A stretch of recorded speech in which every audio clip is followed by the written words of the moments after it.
ప్రశ్న ఉంటే సమాధానం చెప్పడానికి నేను సిద్ధం. కార్మికుల కన్నా తక్కువ ఉన్నారు, కాంట్రాక్ట్ కార్మికులు కూడా తొలగించారు, పర్మనెంట్ కార్మికులు కూడా తొలగించారు, నిర్వహణ లోపం కూడా ఉంది, అందుకే ప్రమాదం జరిగిందని కార్మిక సంఘాలు ఆరోపిస్తారు. ఇప్పుడు మీరు చూస్తే తక్కువ మంది ఉన్నారు కనుక ఈ ప్రమాదం జరగలేదు. ప్రాసెస్లో ఎలాంటి ల్యాబ్స్ లేదు, డీవియేషన్ లేదు. ఇది వాటి నుంచి అది కక్కింది. ఎందుకు కక్కిందంటే తెలియదు. ఇన్ఫాక్ట్ ఎక్కువ మంది దాని కింద ఉంటే చనిపోయే పరిస్థితి, ప్రమాదం ఉంది. సో ఇది ప్రాసెస్ లోపాలు ఎక్కడ జరగలేదు.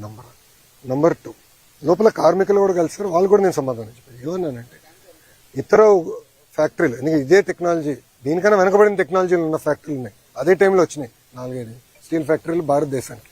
రష్యన్ టెక్నాలజీతో ఏర్పడిన factory, one of the best technology. In fact మనం హైదరాబాద్లో కట్టిన ఇల్లు, ఉండవల్లో ఇప్పుడు అమరావతిలో మేము కట్టే 2 ఇల్లు కూడా విశాఖ స్టీల్ వాడే కడుతున్నాం. ఎందుకంటే క్వాలిటీ బాగుంటుంది, స్ట్రెంత్ బాగుంటుంది, టెక్నాలజీ మంచిదని అందరం బలంగా నమ్ముతూ టెస్ట్ కూడా చూపిస్తుంది. సో అక్కడ ఎంతమంది ఉన్నారు, ఇక్కడ ఎంతమంది ఉన్నారు, కమిటీ మొత్తం క్షుణ్ణంగా పరిశీలిస్తుంది. చేసి తగిన చర్యలు మేము తీసుకుంటాం. ఇది ఇంకోసారి జరగకూడదంటే అది ఎందుకు కక్కిందనే తెలుసుకోవాలి. కింద ప్రాసెస్ లోపాలు జరిగితే మీరు అనేది కరెక్ట్, కానీ ఇక్కడ ప్రాసెస్ లోపం జరగదు. కెమికల్ రియాక్షన్ అంతా ముందల స్టేజ్లో జరిగిపోతుంది. ఫైనల్ మెటల్ వచ్చి ఇక్కడ నుంచి ఒక క్యూబ్గా తయారయ్యి రన్నింగ్ ప్రాసెస్ జరుగుతుంది. దాని తర్వాత ఇంకా మిగతా ప్రోడక్ట్స్ తయారవుతాయి. సో ఇక్కడ ఎలాంటి కంటామినేషన్ జరిగేదానికి, కెమికల్ ప్రాసెస్లో తప్పు జరిగేదానికి లేదు. కానీ ఎందుకు జరిగింది, ఎలా జరిగింది, ఏమైంది అనేది తెలుసుకోవాల్సిన అవసరం అందరూ. అక్కడ పనిచేసిన కార్మికులకు తెలియదు. ఎందుకంటే 30 సంవత్సరాల నుంచి అక్కడనే పనిచేసిన వాళ్ళు అన్నారు, సార్ మొదటిసారి జరుగుతుంది. సెక్షన్ ఇన్ఛార్జ్ 92 నుంచి పనిచేస్తున్నారు, ఆయన ఎప్పుడు చూడలేదు. సో ఎక్స్పర్ట్స్కే తెలియదు ఇది ఇక్కడ పనిచేసిన కార్మికులకి పర్యవేక్షణలో ఉన్న లీడర్షిప్ కూడా తెలియదు. అందుకే ఎక్స్పర్ట్స్ వస్తున్నారు. ఎక్స్పర్ట్స్ వస్తే వాస్తవాలు తెలుసుకుంటాం, తగిన చర్యలు తీసుకుంటాం. అది అన్న ఒకటి 4 గంటల 10 నిమిషాలకి జరిగింది. ఇక్కడ ఉన్న 8 అంబులెన్సెస్ కూడా ఇమ్మీడియట్గా వెళ్ళినాయి. వాళ్ళందరినీ ఇమ్మీడియట్గా తరలిస్తాం జరిగింది. ఇది ఆసుపత్రులకి ఇమ్మీడియట్గా తరలిస్తాం కూడా జరిగింది. ఇంతేకాకుండా కలెక్టర్ గారు వచ్చారు, సిపి గారు వచ్చారు, హోంమంత్రి గారు వచ్చారు, ఎంపీ గారు వచ్చారు, ఎమ్మెల్యే గారు వచ్చారు, అందరూ వచ్చారు. ఇప్పుడు కుమారస్వామి గారు నేను రాత్రి వచ్చారు సార్. జరిగిన 12 hours కూడా జరగల. 4 గంటల 10 నిమిషాలు జరిగితే ఆయన సుమారుగా 10 కల్ దిగారు. 6 గంటల్లో కుమారస్వామి గారు స్వయంగా వచ్చారు. నేను నిన్న సాయంత్రం వచ్చారు రష్యా నుంచి. ఈరోజు ఉప ముఖ్యమంత్రి గారు వచ్చారు.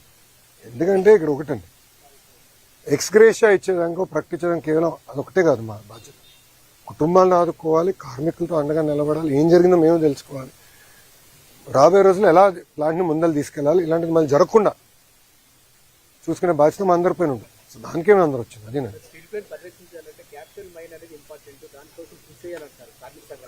సార్, మీరు మళ్ళీ ఒకే మాట అంటున్నారు, కార్మిక సంఘాలు అంటున్నారు. ఒక విషయం చెప్తున్నా, విశాఖ ఉక్కుని కాపాడుకుంది మేము. గతంలో ఎప్పుడన్నా క్యాప్టివ్ మైన్ ఉందా? విశాఖ ఉక్కుకి క్యాప్టివ్ మైన్ ఎప్పుడన్నా ఉందా? ఈ రోజు కూడా ఇక్కడికి వస్తున్న ఉక్కు ఫ్యాక్టరీలు అన్నిటి కూడా స్లర్రీ పైప్ లైన్ ద్వారా రా మెటీరియల్ ఎన్ఎండిసి టైప్తో వస్తున్నాయి. మార్కెట్ ప్రైస్, ఇది ప్రైవేట్ సెక్టర్ కానీ ఎవరికైనా కానీ మార్కెట్ ప్రైస్.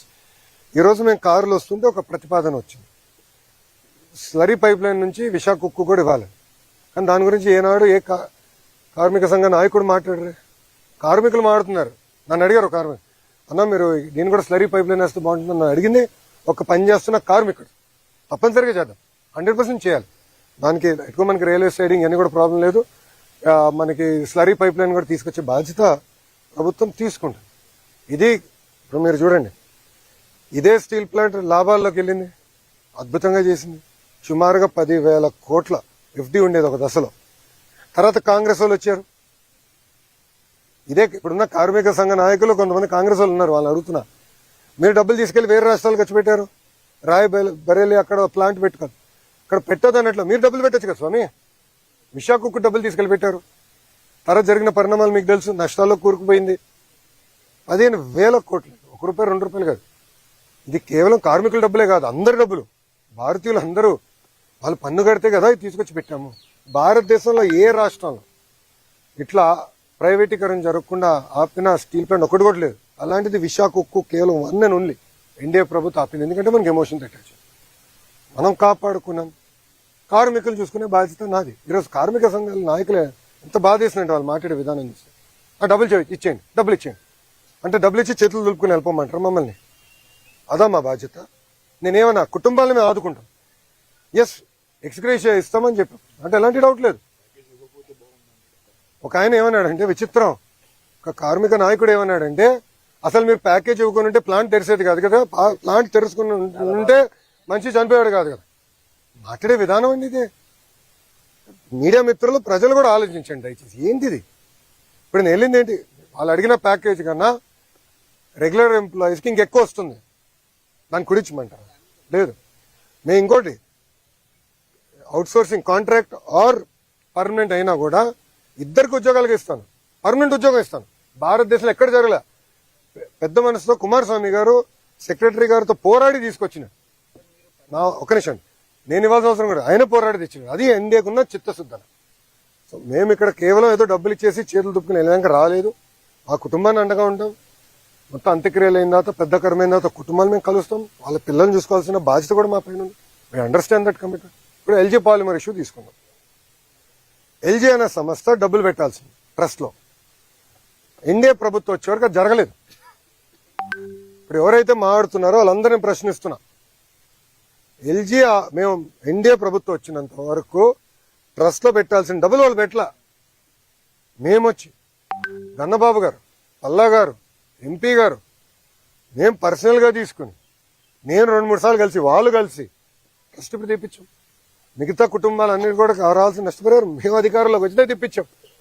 అక్కడ పర్మనెంట్గా ఒక ఆసుపత్రి కూడా తెరవాలి, దానికి కూడా నిధులు ఉన్నాయి, 50 crores ఉంది. ట్రస్టీస్ ఒక టైం తీసుకుంటే నేను ఎంపీ గారు కూడా చెప్పాను, మీరు కూడా మాట్లాడండి, హెచ్ఎం గారు కూడా మాట్లాడతారు, అవసరం నేను కూడా ఇన్వాల్వ్ అవుతాను, తప్పనిసరిగా హాస్పిటల్ కూడా తీసుకుంటాను. సో కేవలం ఏదో డబ్బులు ఇచ్చేయండి ఇచ్చారు, తర్వాత ఏం మర్చిపోయారు. అలాంటి బ్యాచ్ కాదు, జీవితాంతం గుర్తుపెట్టుకుంది. ఎందుకంటే వాళ్ళందరూ ఆంధ్రులు, తెలుగు